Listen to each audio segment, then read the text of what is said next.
안녕하세요. 내공이어서 151번째 시간입니다. 오후에 제주에 천사표 며느리가 전화가 왔다. 잘 이겨내고 있으니까 걱정 마시라고 한다.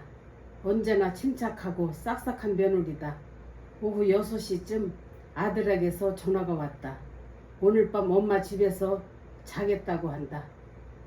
오는 중이라고 해서 나는 부지런히 마트에 가서 찌개거리를 사가지고 집에다 놓고 아들을 만나서 시장에 가서 회 한 접시 사들고 집으로 와서 함께 먹으면서 대화를 해보니 목사님은 사람이 아니라고 한다. 말할 수 없는 정신병자 중에 한 분이라는 것이다. 대화 내용을 녹음한 걸 들어보니까 성폭행을 한 것을 죄의식 없이 자백을 하고 있었다. 하나도 죄의식을 느끼지 못하는 것 같았다. 낮에는 사람으로 또 목사로 선한 사람으로 비춰지게 살았고 밤에는 사나운 악마로 변해서 어린 여자애들에게 성폭행을 해왔던 것이다. 어제 오늘의 한 일도 아니고 옛날부터 행해진 것이었다. 시온과 지종 선생님이 첫 번째로 시작을 해서 지금까지 모든 여자애들에게 이런 짓을 한 것이다. 시온과 지종 선생님은 한 6살쯤, 시온 선생님은 한 6, 7살쯤 목사님을 만나서 제일 처음에 공동체를 시작하게 된 동기라고 들었습니다. 시온 선생을 처음에는 집으로 데려와서 사니까 또 자꾸 어려운 아이들이 눈에 띄고 해서 그때는 선한 마음으로 공동체를 시작했습니다. 부모한테 버려진 아이들을 한 명 한 명 모아다 보니까 애들이 여럿이 되다 보니까 집에서 함께 살 수가 없어가지고 따로 집을 얻어서 나와서 공동체를 형성을 해서 시작을 한 동기가 되었습니다. 지종 선생은 선희 선생님의 중학교 친구라고 저는 들었습니다.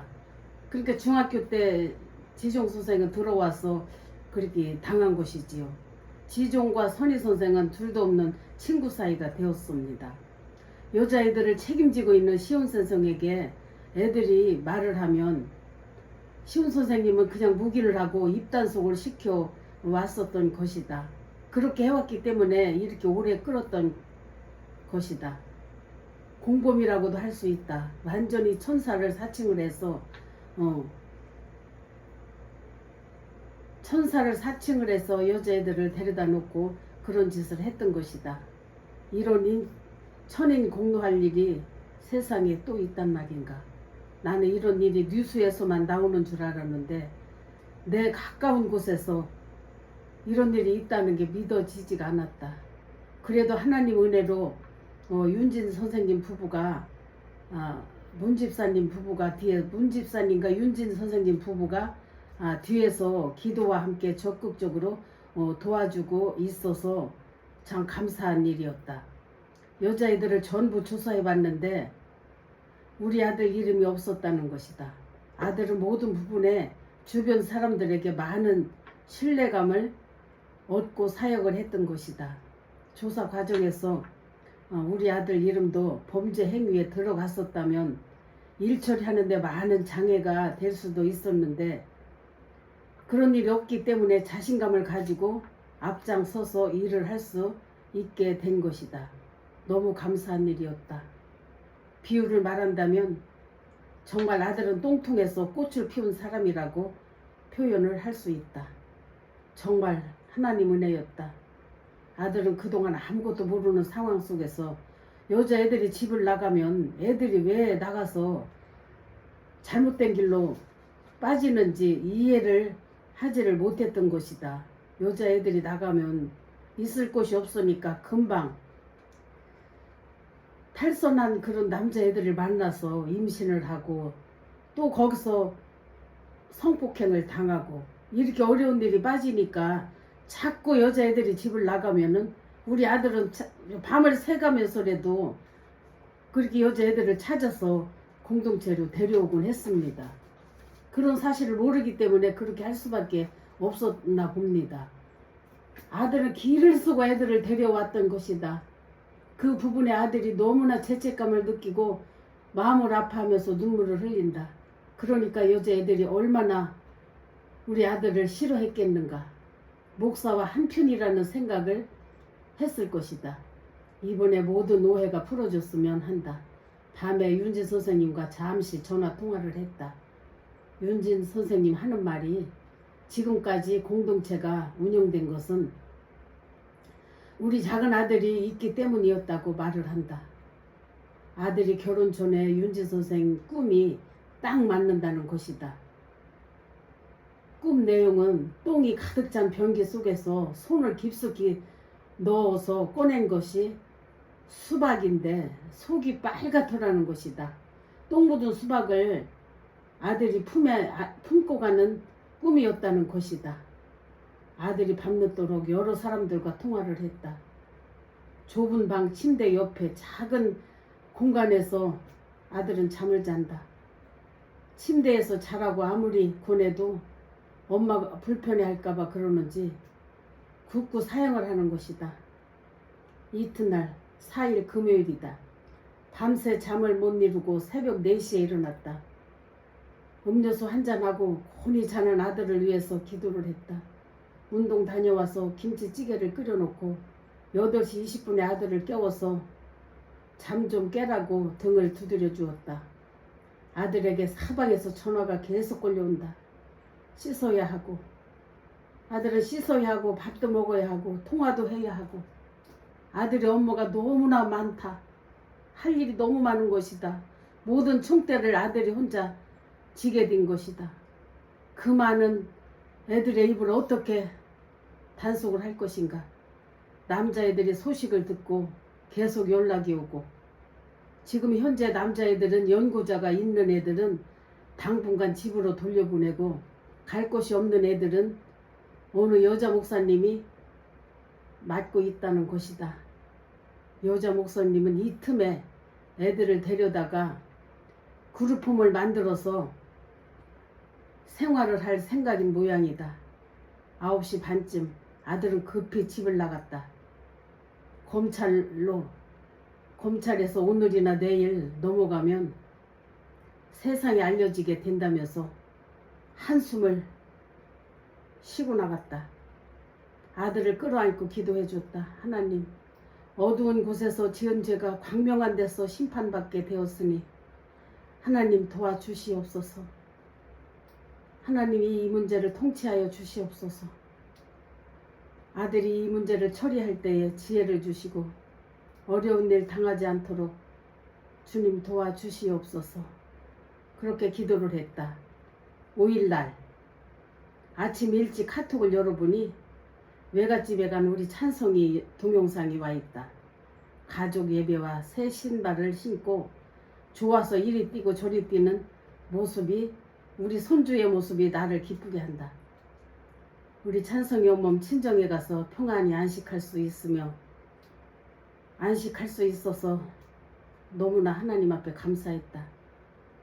장한 아들에게 안부 문자를 또 넣어보니 답장이 오기를, 어제는 애들과 부평에 있는 집 빼는 일을 했고, 부평에 그 외국인 근로자랑 함께 살았던 집이 있습니다. 거기 보증금도 있고, 이제 이 일을 정리를 해야 되니까 그 부평에 있는 집을 빼게 됐고, 오늘은 교회에서 장로님을 만나서 의논을 하고, 그동안 많이 후원을 해주신 장로님 부부가 계셨습니다. 그 장로님과 이 어려운 문제를 의논을 하고, 내일은 또 왕 아저씨를 모시고 중국에 가야 된다는 것이다. 외국인 근로자 아저씨 한 분이 있는데 한국에 거처할 곳이 없고, 이제 아들이 그 일을 그만두게 되었으니까 본국으로 가야 되는 문제가 생겼습니다. 그분이 왕 아저씨입니다. 왕 아저씨는 부평 선교센터에서 계신 분인데, 옛날 10년 전에 한국에 돈 벌러 와서 일을 하다가 뇌졸중으로 쓰러져서 그 후부터 아무 일도 하지 않고 있었고, 우리 아들 부부가 부평에 가면서 아들을 만나서 아들 부부가 여태 모시고 살았었는데, 이제는 부평을 철수를 하게 되니까 아저씨가 가실 데가 없는 것이다. 중국으로 가시려고 절차를 알아보니까 여권도 시기가 다 지나고 만류가 지나고 불법 체류자가 되었다는 것이다. 중국에도 가족이 없고 결혼을 했었으나 이혼한 상태라고 한다. 방법을 연구하고 물색을 하던 중 어느 집사님을 통해서 어렵고 까다로운 절차를 알려주셔서 아들이 수차례 명동 대사관에 찾아가서 중국 대사관에 찾아가서 어렵게 서류를 만들었는데 내일 6일 날 가는 날이라고 한다. 몸이 불편하셔서 혼자 가지를 못해서 아들과 함께 그리고 또 중국어를 통역하시는 집사님과 함께 셋이서 중국에 간다는 것이다. 아들은 몸도 맘도 영혼까지 지쳐있는 상태였다. 내일 가서 쉬다가 왔으면 좋겠다고 나는 생각을 해봤다. 지금 이 판국에 전쟁하다가 잠시 휴전하는 판국이 되었다. 아침에 제이미 언니가 가게를 놀러 온다는 전화가 왔다. 김치만두를 했는데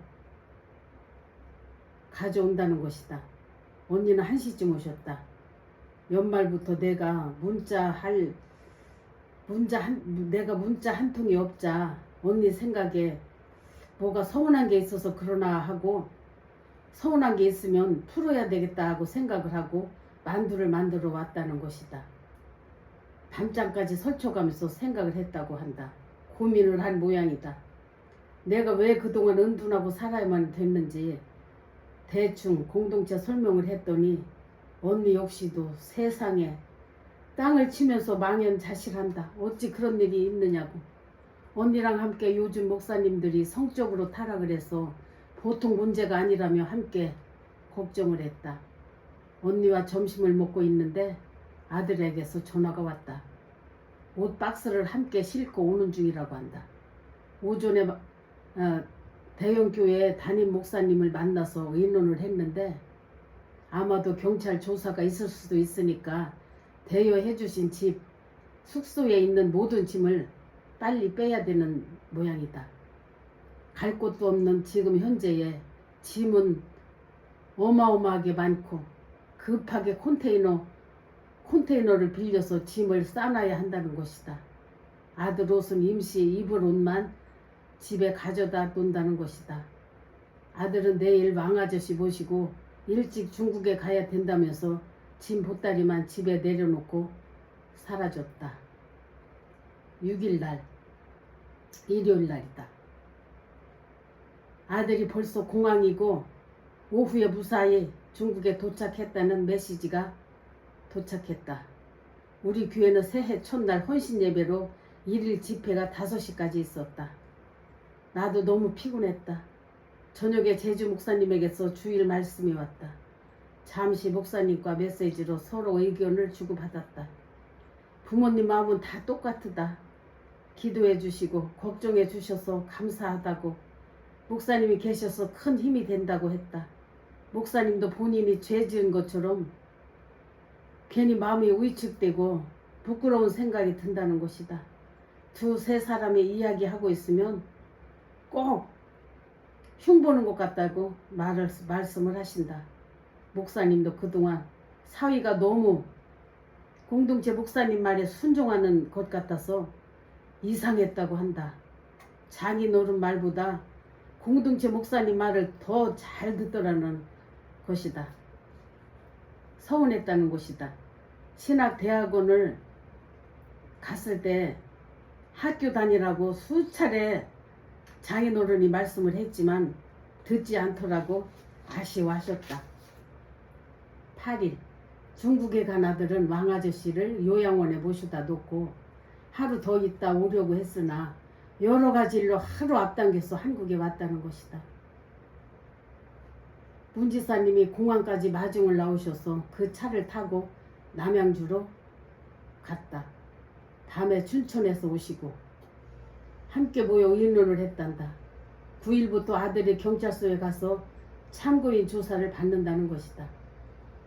언니가 전화가 와서 안 받았더니 작은 아들에게 전화를 했었나 보다. 연락이 안 돼서 너무 궁금하다고. 내가 언니에게 문자로 언니 요즘 마음이 힘드니까 전화도 문자도 당분간 하지 말라고 말을 했다. 언니 나를 위해 기도만 해주세요 하고 말을 했더니 무슨 일이라면서 더 궁금해한다.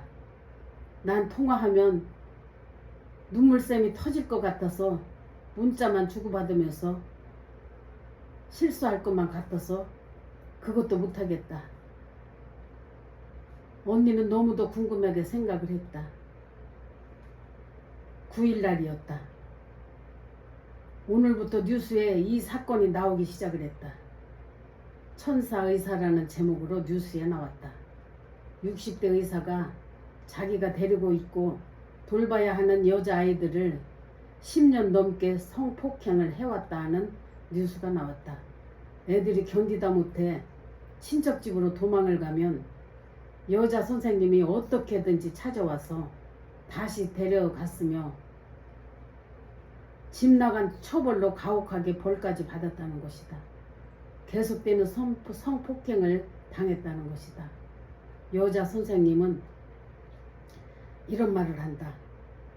천사의사는 27년 전에 버려진 아이들을 데려다 키웠다고. 오케스트라를 구성하여 세계 여러 나라를 돌며 공연도 했고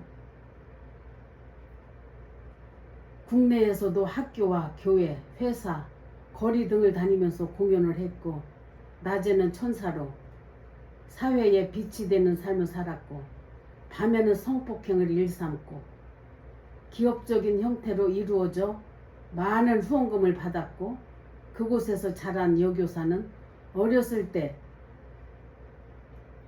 의사 손에서 자랐고 의사에게 성폭행을 당했고 여교사가 다 커서 여교사가 됐고 다른 아이들을 돌보게 되었을 때는 의사의 조력자가 되어서 일을 했고 대표로 선발되었다. 목사님을 뉴스에서는 의사라고 나왔습니다. 원래는 의사였었습니다. 이분이 처음에는. 현재까지 성폭행 당한 숫자는 8명이고 추가로 4명이 더 있으며 성폭행으로 공소시효가 지난 사건들도 6건이나 되었다는 것이다. 애들이 자라면서 사회복지사 자격증을 따게 하고 그룹홈 3개를 만들어서 그곳에서 일을 하게 하고 임금도 착취를 했고 7세 이하 어린이에게도 성추행을 했다는 것이다. 이런 뉴스 등등 정말 상세하고도 엽기적인 뉴스가 나왔다. 생각보다는 짧은 시간 다루어져서 나는 불행 중 다행이라고 생각을 했다. 아들 말을 들어보니 임금 착취 문제로 변호사 선임을 해야 될 것 같다는 것이다. 우리 아들도 15년을 함께 있으면서 월급 한 번 받은 적이 없습니다. 그냥 봉사만 한 것이었다.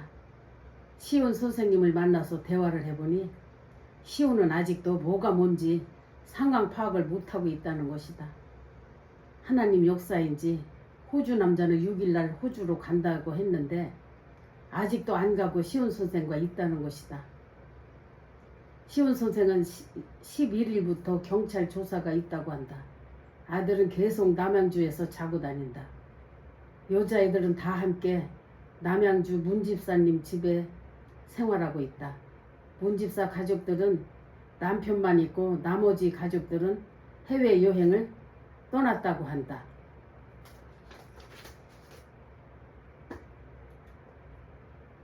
10일날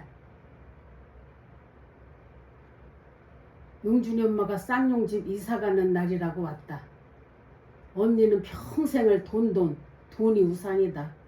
말을 들어보니 아들 딸을 세대 분리해놓고 둘 다가 임대아파트로 들어가서 살게 되었으며 언니는 자기가 살던 집을 세를 빼서 복정동에 오피스텔 집을 사고 딸을 오피스텔에 살게 하고 언니는 딸네 집 임대아파트에 들어가서 산다는 것이다. 돈이 있는 부자들이 불법으로 임대아파트 분양을 받아서 산다는 말을 들으면 나는 정말 화가 치민다. 순진한 서민들은 월세를 내고 다들 어렵게 살고 있다. 그날 저녁에 동생에게 문자가 왔다. 다음 주에 자기 회갑에 오려면 언니 마음을 풀고 와야 될 것 같다고 하면서 조용히 만나자는 것이다. 난 그때 그 일 후로 동생에게 만장이 뚝 떨어졌다. 꼴도 보기 싫다. 결혼식이 있고 바쁘다고 거절을 했다.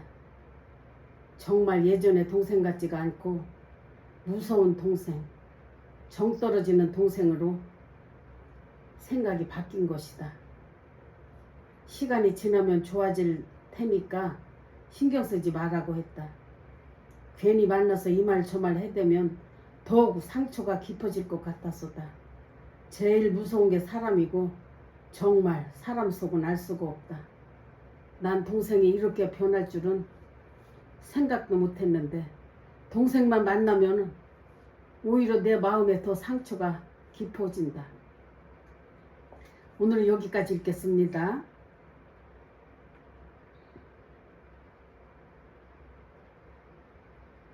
건강하세요.